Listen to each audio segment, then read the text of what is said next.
Znowu miałam, można powiedzieć, przerwę w tym nagrywaniu podcastów o historii Polski. Nie wiem, szczerze mówiąc, jak i kiedy dojdziemy w takim tempie do czasów bardziej współczesnych. Póki co, przypominam, wciąż jesteśmy na XI wieku, ale mam nadzieję, że kiedyś to faktycznie nastąpi.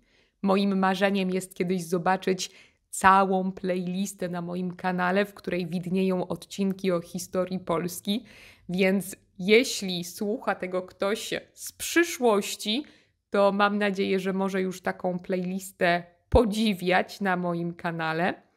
A jeśli słuchasz tego odcinka jako pierwszego historycznego odcinka, to zapraszam Cię najpierw do posłuchania poprzednich odcinków o historii Polski.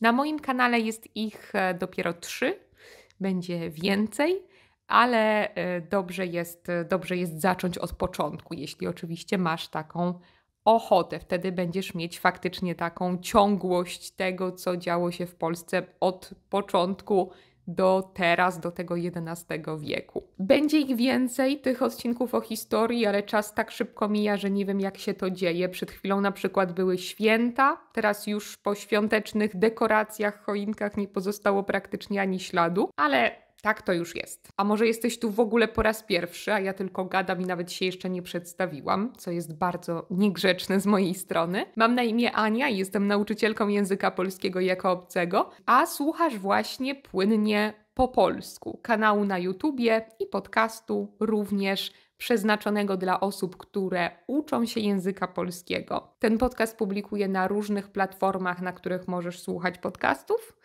ale publikuję go też na moim kanale na YouTubie, więc możesz słuchać go tam, gdzie Ci wygodniej.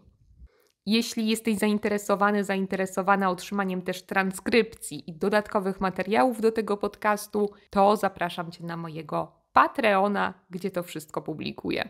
Ale jeśli jesteś osobą, która uczy się polskiego i interesuje Cię historia, to ten podcast jest właśnie dla Ciebie. Nieskromnie myślę, że nie mogłeś trafić lepiej.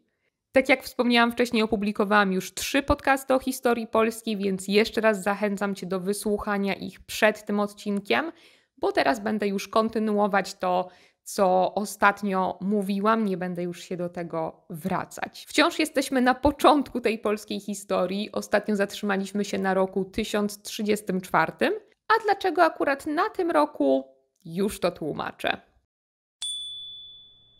W 1034 roku zmarł król Mieszko II, dlatego władzę w kraju objął jego syn, którego nazywamy Kazimierzem Odnowicielem. Nie wiemy za bardzo nic o młodości Kazimierza Odnowiciela, więc niestety niczego ciekawego Wam na ten temat nie powiem, bo nie mogłam znaleźć żadnych za bardzo informacji na ten temat. Jak pamiętacie, wtedy, w tym czasie, w trakcie śmierci Mieszka II i pod koniec jego panowania, nastąpił tak zwany kryzys w polskiej monarchii. Dlaczego był to kryzys i skąd się on wziął?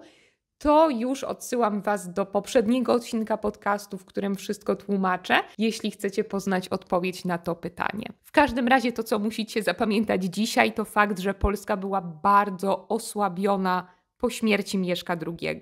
Może już teraz się domyślacie, że ten przydomek odnowiciel to będzie znaczyć, że ten Kazimierz jakoś tę Polskę zrekonstruował. No bo przecież słowo odnowić po polsku to tak jakby coś wyremontować, mówimy dzisiaj, tak?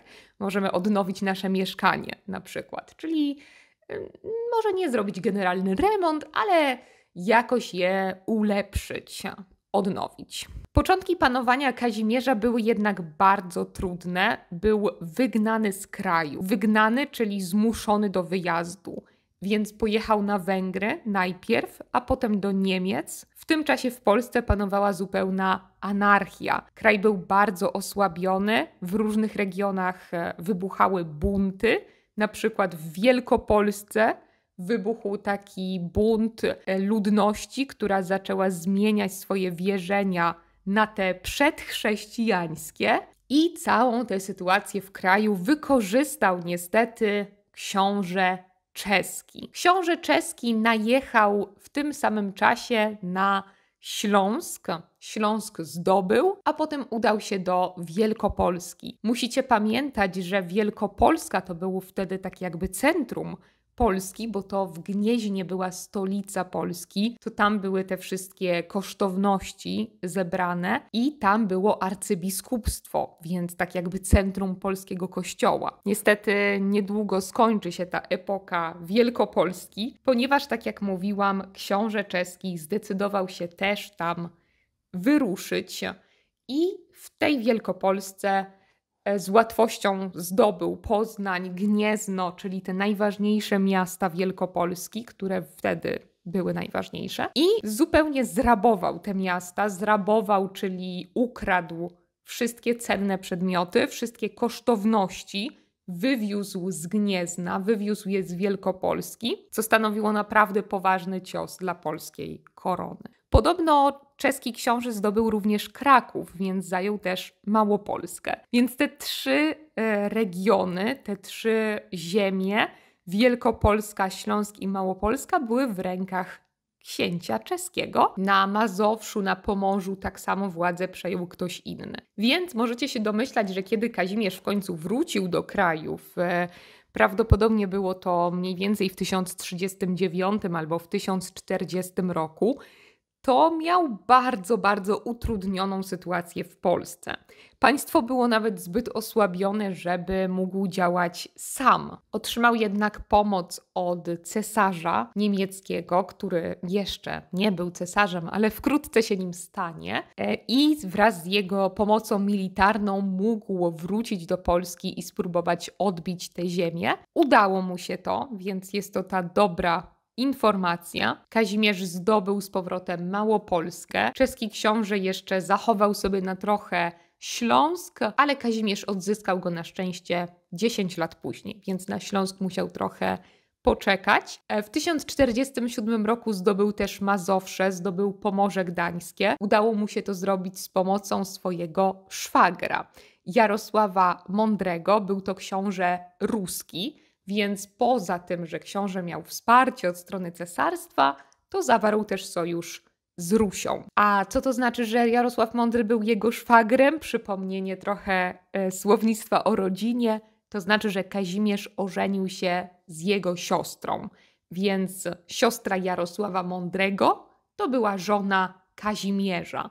To znaczy, że Jarosław Mądry był szwagrem Kazimierza. Kazimierz zdecydował się też na przeniesienie swojej siedziby do Krakowa. Z racji tego, że Gniezno było zupełnie zdewastowane, tak jak wam mówiłam, nie było już tam żadnych kosztowności. W Krakowie udało mu się odnowić biskupstwo, ale nigdy nie udało mu się odnowić tego arcybiskupstwa gnieźnieńskiego. Więc to była taka jego jedyna, można powiedzieć, porażka, bo mimo, że udało mu się odbudować państwo, tak jak mówiłam, odnowić to państwo, stąd Kazimierz Odnowiciel, to niestety nie udało mu się odbudować kościoła. Mimo to Kazimierz Odnowiciel jest bardzo dobrze relacjonowany generalnie za te wszystkie swoje starania, za to wszystko, co zrobił dla Polski, ponieważ odzyskał jednak to państwo z tych lepszych czasów Mieszka II, ale Kazimierz zmarł w 1058 roku i zostawił tę Polskę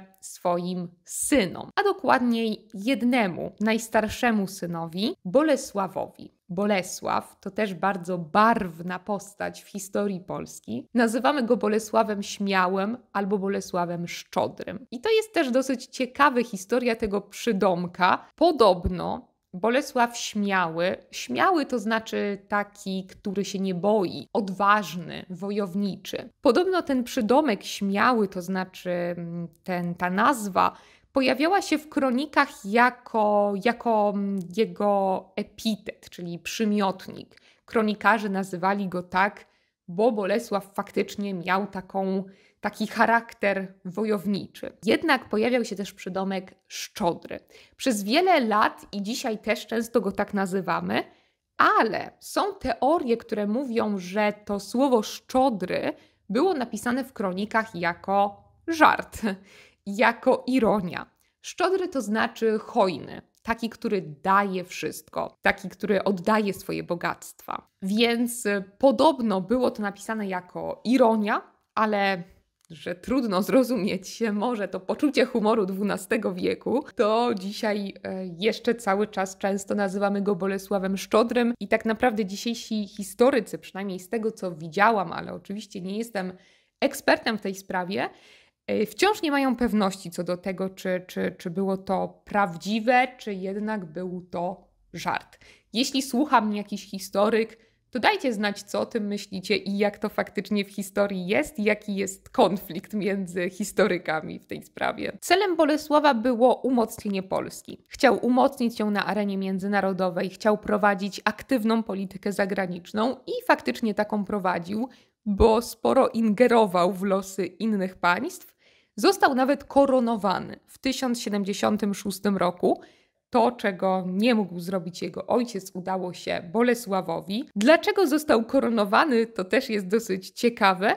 Został koronowany dlatego, bo w sporze o inwestyturę zajął stanowisko papieża. Nie wiem, czy pamiętacie z historii, co to był spór o inwestyturę, ale mówimy, że to był taki konflikt między cesarzem a papieżem o to, kto będzie nominować duchownych na ich stanowiska. Więc w gruncie rzeczy był to tak naprawdę konflikt o to, kto w Europie dominuje. Cesarz czy papież. Bolesław poparł w tej sprawie papieża i dzięki temu udało mu się koronować. Nie wiadomo dokładnie, kiedy Bolesław zmarł i jak zmarł. Nie wiadomo też, gdzie jest pochowany. Wiemy jednak, że opuścił Polskę w 1079 roku. Są takie pogłoski, że było to przez bunt, który wybuchł w kraju. A dlaczego mógł wybuchnąć taki bunt? Dlatego, że Bolesław w swojej karierze królewskiej dopuścił się jednego okropnego czynu. Był jeden biskup, który nie popierał Bolesława. Nazywał się biskup Stanisław. Biskup Stanisław spiskował podobno przeciwko nawet władzy Bolesława i przez to Bolesław kazał mu obciąć członki. To była jego kara. Więc było to okropne, tym bardziej, że był to biskup i było to teoretycznie zabronione stosować takie kary, wymierzać takie kary przeciwko duchownym. Następcą Bolesława był troszkę mniej utalentowany książę Władysław I Herman, czyli jego młodszy brat. Władysław nie koronował się nigdy i zmarł w 1102 roku. Dlaczego był mniej utalentowany? Przede wszystkim dlatego, że nie zdołał zachować kraju tylko dla siebie. Podzielił go między siebie i swoich dwóch synów, Zbigniewa i Bolesława.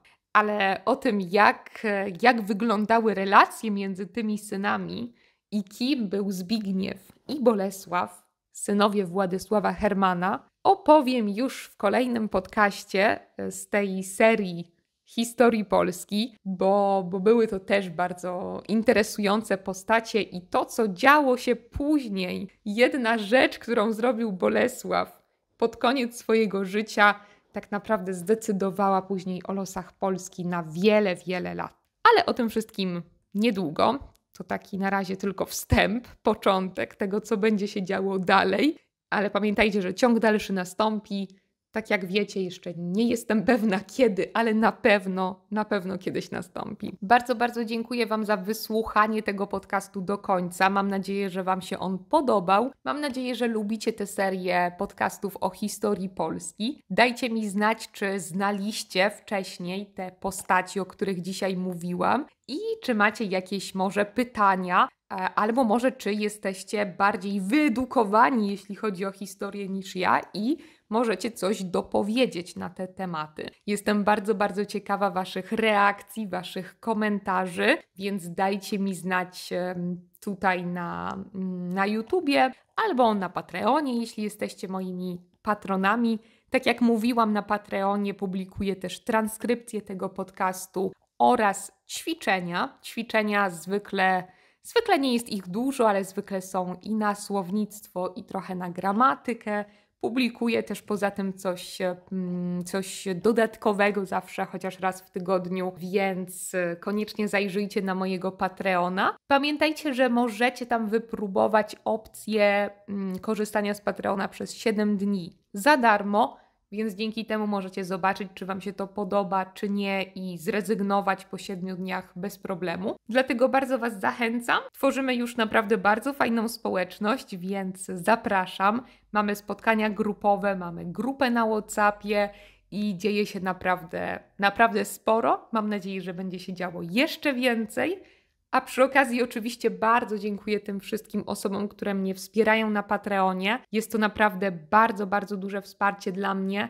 Bardzo dziękuję Wam, że tam jesteście, że jesteście aktywni i że korzystacie z tych materiałów. To naprawdę bardzo dużo dla mnie znaczy. No i oczywiście to, że wspieracie ten projekt, bo myślę, że bez Was nie mogłabym robić tego dalej. Jeszcze raz dziękuję Wam za wysłuchanie tego podcastu i słyszymy się w kolejnych podcastach oczywiście. Trzymajcie się i do usłyszenia, do zobaczenia też w kolejnych filmikach.